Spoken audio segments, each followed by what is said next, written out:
Today, I'm going to show you why. In modern C#, the dictionary is preferred over the hash table.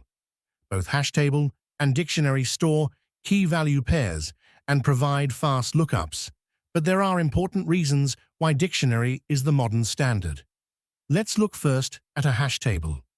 Notice when we add items, keys, and values can be of any type. But this flexibility comes at a cost. When retrieving values, we must manually cast them back to their original types. This can introduce runtime errors if we're not careful. Now let's look at dictionary, which uses generics.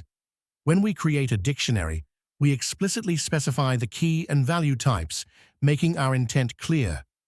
We no longer need manual casting. Values retrieved from the dictionary are already correctly typed, making our code safer and easier to read. Watch what happens if we try adding a value of the wrong type. Immediately, we get a compile time error. This means errors can be caught before the program even runs, reducing bugs and improving reliability. In addition, dictionary performs better than hashtable because it doesn't require boxing or unboxing objects, providing better overall performance.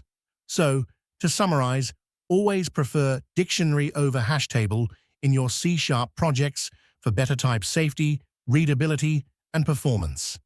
Thanks for watching.